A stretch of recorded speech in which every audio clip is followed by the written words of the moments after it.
senhores telespectadores, na vossa frente estão a ver uma colina toda semeada de casario e que tem no cimo o que resta de um castelo.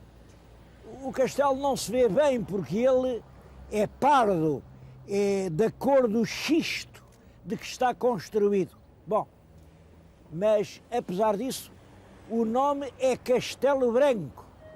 Viemos hoje a Castelo Branco e a primeira imagem que quis dar foi exatamente esta, que era o sítio onde os antigos pintores e ilustradores gostavam de fazer a cidade. Olhem, por exemplo, o Duarte das Armas, nesta gravura, veio exatamente aqui. Lá está Castelo Branco. É claro, como ela era no século XVI. Devo dizer que hoje o que estão a ver é uma pequeníssima parte da cidade. É o bairro antigo. É apenas uma parte do centro histórico. Apesar disso, tem muito que ver e muito que contar, e vamos lá para contar uma história.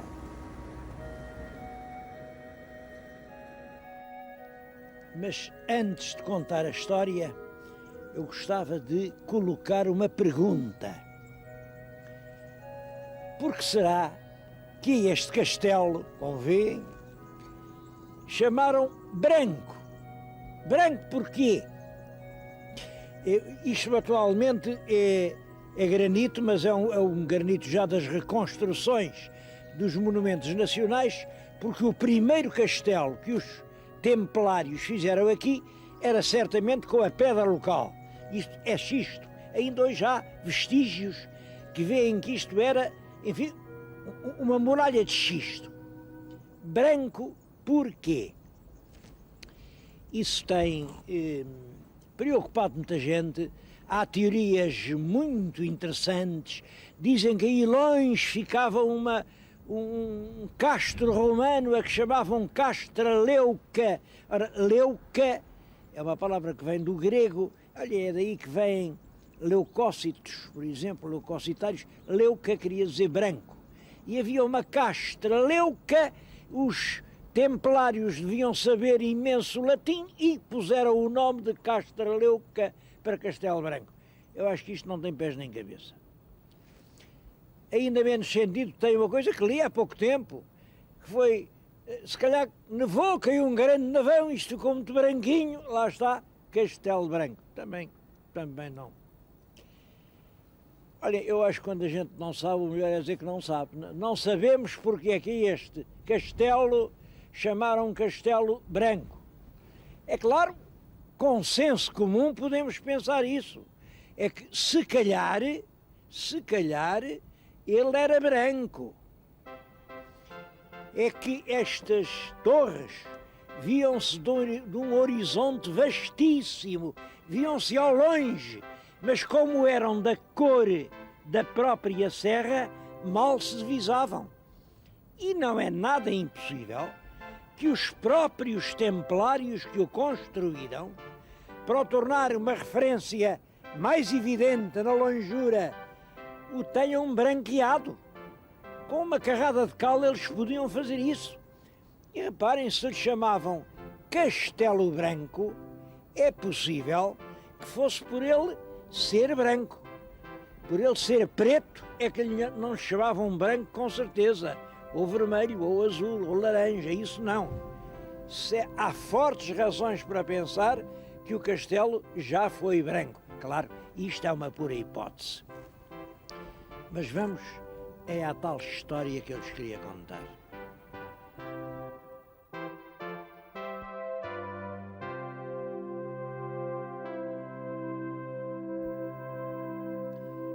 A história é esta. Num dia certo, de fevereiro, do ano de 1230, portanto, era rei de Portugal o Dom Sancho II, deu-se uma reunião de juízes. Os senhores juízes eram o bispo de Viseu, Dom Gil, era o alcaide-mor de Santarém, era o chantre da Idanha e era o alcalde da Covilhã. E esses quatro deram uma sentença. A sentença condenou os cavaleiros templários de Castelo Branco e condenou juntamente com eles o Conselho de Castelo Branco. Condenou-os a quê? Primeiro, a pagar por todo sempre à Vila da Covilhã 33 morabitinos e meio, todos os anos. Segundo, condenou-os a construírem uma igreja à sua custa no sítio onde tinha sido o morticínio e a irem lá os cavaleiros do templo e ainda apanharem por ali os ossos que pudessem dos homens da Covilhã que tinham sido mortos e dar-lhes sepultura cristã na igreja feita à custa dos templários de Castelo Branco. E condenou-os mais. Condenou que num dia logo a seguir viessem os homens da Covilhã com o seu estandarte tendido ao vento e o arvorassem na torre mais alta do castelo de Castelo Branco, com todo o Conselho de Castelo Branco a assistir em homenagem àquela homenagem que se prestava ao Conselho da Covilhã. Isto é o que se sabe ao certo. Este documento tem sido muito discutido. Autores locais dizem, bom, isto foi qualquer coisa, rixa que tiveram, são terras vizinhas, Covilhã, Castelo Branco, até dizem que foi ali para Val de Prazeres, ao fundo da Gardunha, qualquer coisa que se desaguisaram. Bom, eu ainda não disse em que é que Castelo Branco também foi condenado. Foi condenado a ter de deixar passar na praia, no Porto do Tejo, os homens da Covilhã, exatamente com os mesmos direitos e liberdades que os homens de Castelo Branco. Portanto, quer dizer, todo este conflito era sobre a passagem do Rio Tejo. E o que é que a gente da Covilhã, nesta altura, queria fazer a passar ali o Porto do Tejo?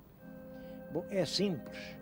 É que a gente da Covilhã vivia sobretudo da pastorícia. E quando o inverno apertava, eles vinham todos, vinham centenas de pastores com os seus rebanhos, atravessavam o rio ali exatamente no Porto do Tejo, iam para as Campinas do Sul, onde o tempo era mais agradável e onde não faltavam as pastagens. Está-se a ver, aqui os templários de Castelo Branco diziam, não, aqui é nosso, aqui só passa quem a gente quer.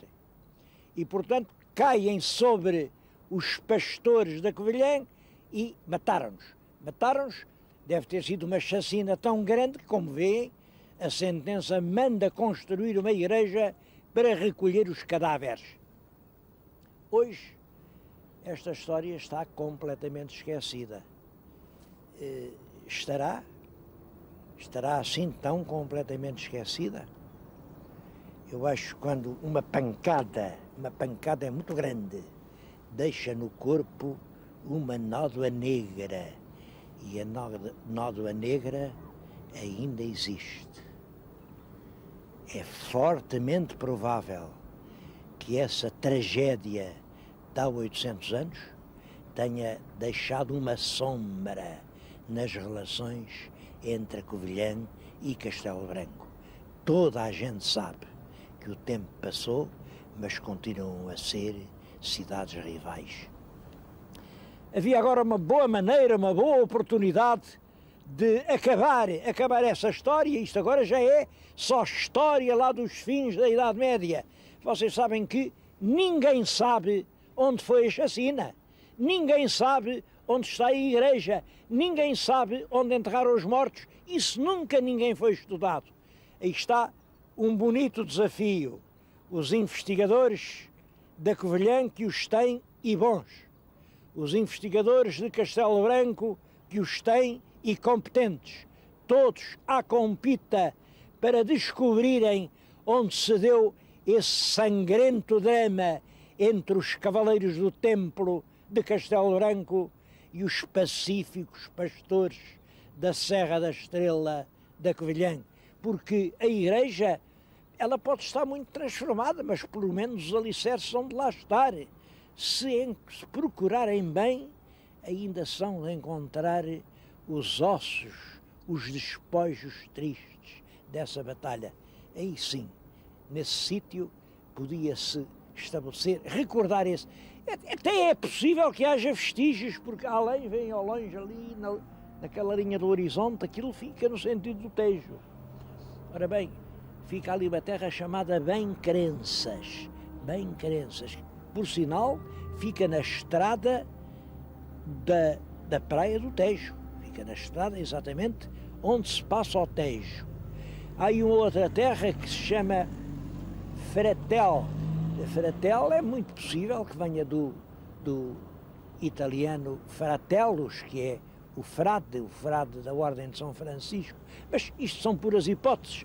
O que eu estou convencido é que, em história, quem procura encontra sempre.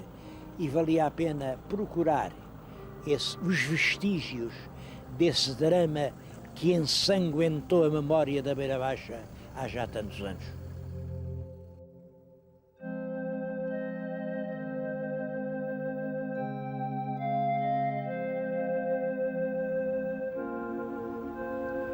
Mas eu devo uma explicação especialmente aos meus telespectadores de Castelo Branco. A explicação é esta: como sabem, este programa já foi a todas as capitais de distrito, já foi a inúmeras vilas, cabeças de concelho, até já fomos a algumas simples freguesias. Como é que se explica que ainda não tínhamos vindo a Castelo Branco, que é uma importante cidade, capital de uma província, é a capital da Beira Baixa? Bom, a explicação é simples. A coisa mais importante que há para ver em Castelo Branco é este museu que está na nossa frente. Este museu, que é o antigo Paço Episcopal, reunia os documentos desde a pré-história, as gravuras rupestres encontradas ali no Tejo, as velhas pedras romanas, o artesanato, era toda a história de Castelo Branco que aqui se podia ver. Bom, eu, quando viesse cá, era principalmente para ver o museu. Só que o museu fechou em abril de 1993. Bom, já vai avançar 98 e o museu continua fechado. E eu à espera que o museu abra. Eu acho que eu ainda acabo antes do museu abrir. Eu digo isto com um vivo sentimento de protesto. Os museus pertencem ao país. Quem manda nessas coisas não tem o direito de fechar um museu durante anos e anos. Pegar nas coisas que lá estão, aqui em Castelo Branco, ninguém sabe onde param, ninguém sabe. Olhem, por exemplo, há bocadinho estive no castelo, eu sabia que há vestígios da antiga povoação romana que tinham estado aqui no museu. Sabe-se lá agora onde estão? Por acaso já sei, estão ali naquele montão, vão lá vê-los, estão naquele montão. Bom, fica aqui o meu protesto e espero que desta vez o museu acabe por abrir.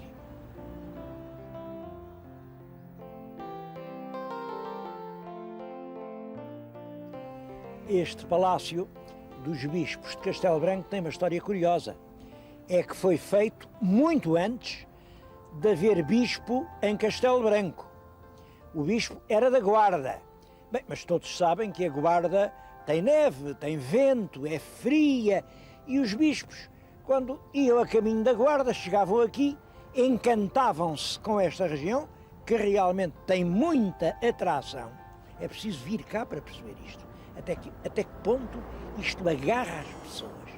E olhem, resolveram fazer aqui um palácio de férias. Isto era o palácio para quem vai de caminho.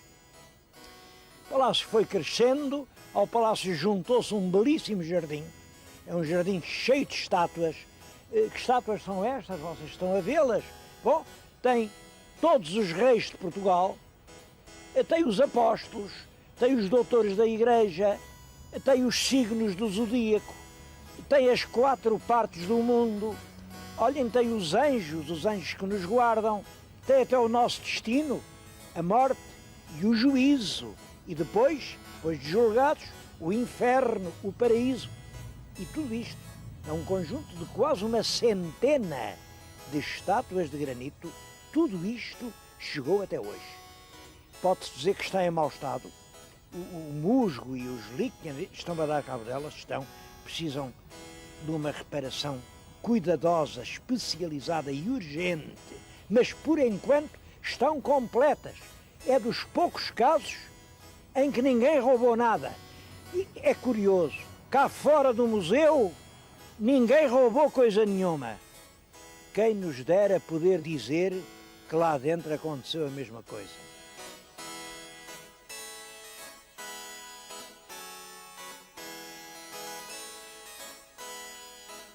Estes jardins do Paço Episcopal são, e acho que vão continuar a ser, um dos emblemas mais expressivos de Castelo Branco. Bom, mas há outros emblemas, e eu não queria deixar de lhes falar das chamadas colchas de Castelo Branco. As mais antigas são do século XVI, são do tempo dos descobrimentos, e as mais modernas são estas que se estão agora a fazer. Precisamente na nossa frente está uma colcha que me parece lindíssima, lindíssima. Isto é, a própria força da vida a subir, como a seiva, a rebentarem. É maravilhosa esta peça. E está a ser feita agora na oficina Escola de Bordados Regionais que se integra do Museu de Castelo Branco. Porque, ao contrário do museu, a oficina nunca fechou. A oficina trabalha e gente nova aprende aqui a arte deste bordado desde há mais de 50 anos. Vim-lhes falar das colchas, primeiro, porque realmente elas são muito bonitas. Acho que no artesanato português são uma das poucas coisas irrepetíveis. Em mais parte nenhuma do mundo se fazem colchas como estas. A segunda razão por isto é a minha opinião, é mais ou menos uma opinião geral, que estas colchas, a inspiração delas veio da Índia. Os portugueses andaram lá pelo Oriente, viram, gostaram e repetiram. Realmente eu tenho aqui este livro de Goa a Lisboa, tem aqui uma colcha feita na Índia, no século XVIII. É o mesmo ponto, o mesmo bordado, sobre o mesmo linho. Fica sem dúvidas. Os portugueses aprenderam a fazer isto nas suas andanças por este mundo. Mas reparem, hoje as colchas só se fazem em Castelo Branco. Portugueses de toda a parte, do Minho e da Beira, do Algarve, de Trás-os-Montes, do Alentejo e dos Açores, andaram pelo Oriente. Mas todos viram, certamente, colchas que inspiravam estas. Mas aprender a lição e repeti-la até hoje, só os desta região, não digo só de Castelo Branco, mas aqui da Beira Baixa desta região, em torno de Castelo Branco. Eu digo-lhes isto porque me parece que este dado é essencial para compreender bem a Beira Baixa, o valor da massa humana. Mas queria-lhes falar nisso numa outra perspectiva.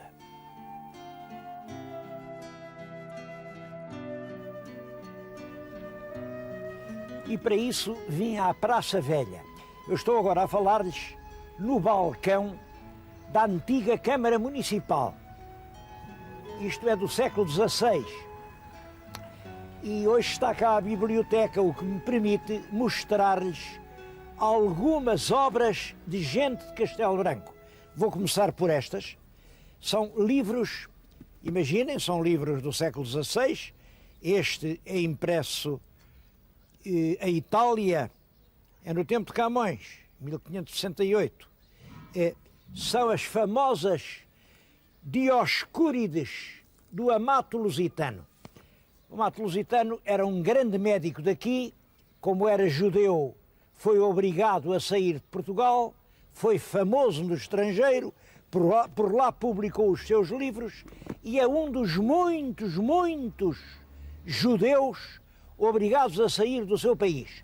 A colónia judaica é muito importante em Castelo Branco e penso que a atividade dela se deve todo o progresso da cidade. Há um outro vulto, esse não é judeu, mas que tem um nome igual, é também o Amato Lusitano, chamava-se João Rodrigues de Castelo Branco. Há um outro João Rodrigues de Castelo Branco, era poeta, esse era fidalgo e é um dos autores do Cancioneiro Geral. Tenho aqui o Cancioneiro Geral do Garcia de Rezende, que reúne centenas e centenas de peças de homens em moda naquele tempo. Bom, além destes antigos, há muita gente nova, não posso deixar de vos falar do Dr. Jaime Lopes Dias, o autor da Etnografia da Beira. São 11 volumes em que ele registra a etnografia da Beira. Queria-lhes falar, olhem, de dois professores meus, que eram daqui. Este livro, eu tive que estudar este livro quando era estudante, A Inteligência, Sua Natureza e Medição, era o Dr. Faria Vasconcelos, foi meu professor, enfim, admiro muito a memória dele. Era aqui de Castelo Branco, Faria Vasconcelos, o homem que tentou introduzir a orientação profissional no nosso país. Outro grande professor que eu tive aqui da cidade de Castelo Branco, era o Dr. Vieira de Almeida. Isto é um livro dele. O Dr. Vieira de Almeida foi o professor mais inteligente que eu conheci. E todos os meus colegas estão de acordo comigo, aliás, já não somos muitos, mas todos lhe ficamos profundamente gratos por aquele exemplo de inteligência ágil, aguda, penetrante e desmistificadora. Eu nunca vi ir tão longe no exame das coisas. Devo dizer que o Dr. Vieira de Almeida nem sequer se pode dizer que fosse um professor com muito método. Ele era professor de filosofia, mas não tinha matéria. Era só a exibição da sua prodigiosa agilidade mental. Mas dar o exemplo da inteligência é uma lição que excede qualquer outra. Nós todos devemos ao Dr. Vieira de Almeida isso. Ele mostrou-nos o que era ser muito inteligente. E acho que até mostrou neste país quanto vale um bom professor. Mas essa lição não foi seguida. Acho que os nossos governantes continuam a não saber quanto vale um professor. Há outros nomes de que eu queria falar. Olhem, tenho na frente, é um homem vivo, exatamente um professor. Está aqui a dar aulas, é pouco conhecido em Portugal, o professor Vicente Sanches, e que é um dos maiores dramaturgos portugueses de todos os tempos. Se os nossos teatros, as nossas companhias, em vez dessas peças ecas pretenciosas de um intelectualismo cafona e piroso, dessem este belo teatro que se está a publicar entre nós e que acaba por ficar sem ninguém o conhecer. Uma outra obra que lhes queria mostrar, saíram agora estes 2 volumes, também de uma pessoa que está viva em Castelo Branco a publicar, que é o Dr. António Salvado. É exatamente com o Dr. António Salvado que eu queria acabar este programa. Queria-lhes ler um poema dele em que descreve admiravelmente a paisagem da Beira Baixa. O poema diz assim: Beira Baixa, onde as searas cruzam o granito e a voz do longe é feita de suor.